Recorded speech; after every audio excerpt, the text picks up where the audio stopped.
सर्वेभ्यो नमो नमः। मैं प्रकाश त्रिवेदी संस्कृत की इस कक्षा में आपका हार्दिक स्वागत एवं अभिनंदन करता हूं। इस कक्षा में हम कारक का सामान्य परिचय जानेंगे। सर्वप्रथम कारक का लक्षण क्या है, कारक कहते किसे हैं, इस पर विचार करेंगे। तो क्रिया अन्वयित्वम कारकत्वम, क्रियाजनकत्वम कारकत्वम, अर्थात जो क्रिया का जनक होता है वह कारक कहलाता है। क्रिया का जनक या क्रिया के साथ जिसका अन्वय होता है, अन्वय अर्थात संबंध, तो क्रिया के साथ जिसका सीधा साक्षात संबंध होता है उसे हम कारक कहते हैं। यह कारक की परिभाषा हुई। अब कारक के प्रकार पर विचार करेंगे।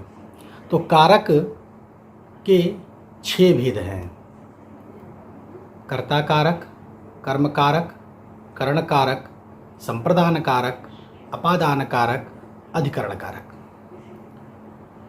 अब क्रमशः इन 6 कारकों के विषय में सामान्य परिचय करेंगे। कर्ता कारक के लिए पाणिनि अष्टाध्यायी में सूत्र है स्वतंत्रः कर्ता, क्रियायाम स्वातंत्र्येण विवक्षितो अर्थः कर्ता स्यात्, अर्थात क्रिया के करने में जो स्वतंत्र हो उसे कर्ता कहते हैं। जो किसी कार्य को करने में स्वतंत्र हो उसे कर्ता कहते हैं। जैसे रामः पुस्तकं पठति, रामः ग्रामं गच्छति।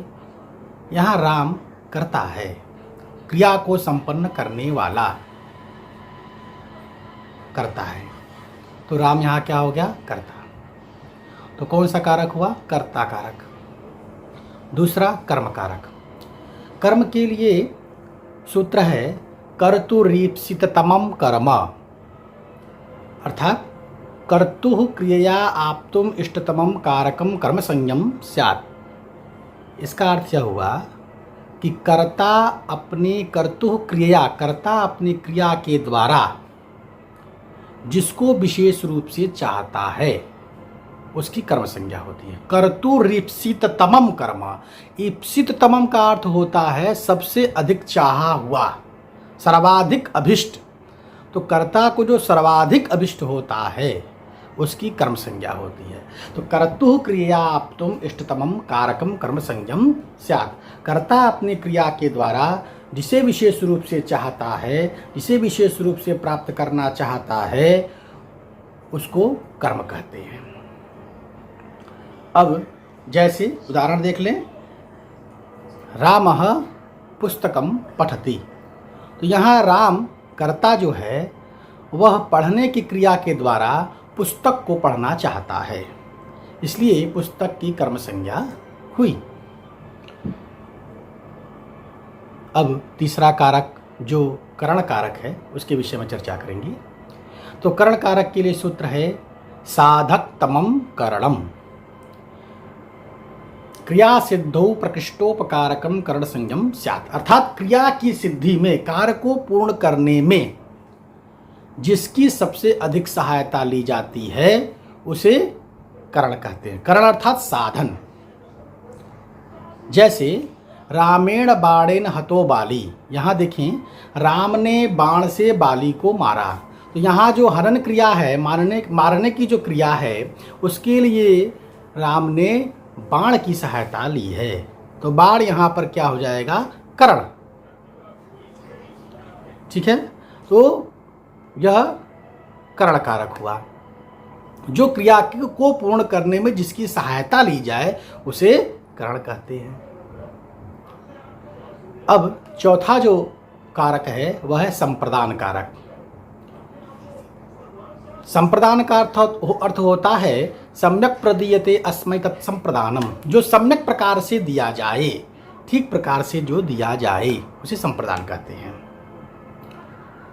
तो इसकी वृत्ति कही गई है कि दानस्य कर्मणायम विपरीत संप्रदान संयम स्यात्, कि दान रूपी कर्म के द्वारा करता दान रूपी कर्म के द्वारा जिससे अभिप्रेत होता है, अभिप्रेत माने जिससे संबंधित होता है, उसकी संप्रदान संज्ञा होती है। जैसे विप्राय गाम ददाती, विप्र को गाय देता है, ब्राह्मण को गाय देता है। तो यहाँ जो करता है वह दान रूपी दान के माध्यम से वह किससे संबंधित होता है? विप्र से संबंधित होता है, विप्र को देता है।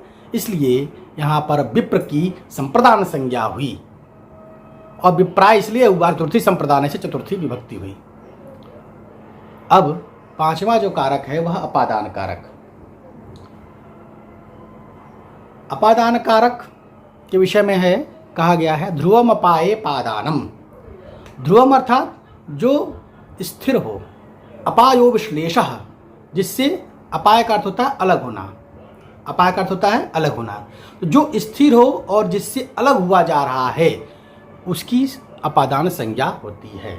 जैसे सह ग्रामात आयाति, वह गांव से आता है। तो वहाँ यहाँ देखिए कि गांव से आता है, तो गांव स्थिर है, ध्रुव है और उससे अलग हो रहा है, इसलिए ग्रामात आयाति गांव की अपादान संज्ञा होगी और अपादाने पंचमी से उसमें पंचमी भक्ति होगी। अब छठा जो कारक है वह है अधिकरण कारक। अधिकरण कारक के विषय में कहा गया है आधारोधिकरणम, आधार को ही अधिकरण कहा जाता है। कर्तृकर्म तन्निष्ठ क्रियाया आधार अधिकरण संयम स्यात्, अधिकरण संयम स्यात्। कर्ता और कर्म के द्वारा उसमें रहने वाली जो क्रिया है उस क्रिया का जो आधार है वह अधिकरण कहलाता है। जैसे कटे आस्ते, चटाई पर बैठा हुआ है।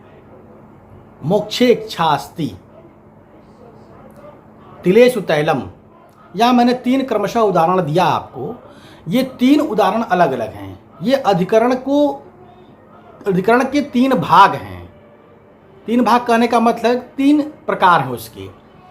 पहला जो है वह औपश्लेषिक है, दूसरा वैषयिक है और तीसरा अभिव्यापक है। औपश्लेषिक जिसमें संयोग संबंध हो, कटे आस्ते, चटाई पर बैठा हुआ है। दूसरा जो वैषयिक आधार है जिसका संबंध विषय से होता, मोक्ष के विषय में इच्छा है, मोक्षे इच्छा अस्ति। तीसरा जो है वह अभिव्यापक आधार जो सभी में व्याप्त है, तो वह हुआ तिलेषु तैलम, तिलों में तेल है।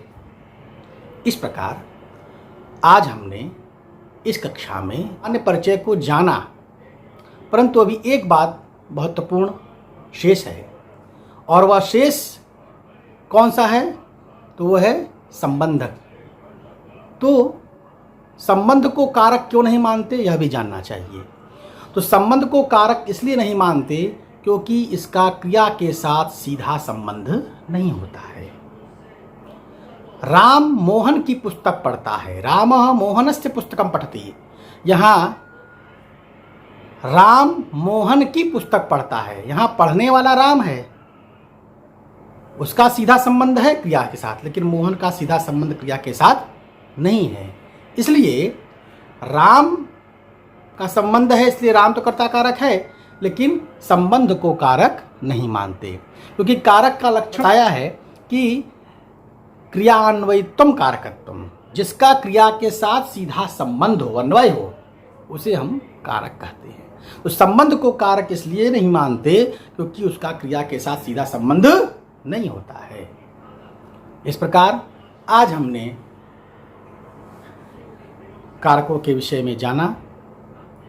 आशा करता हूँ कि आप सभी समझे होंगे। धन्यवाद।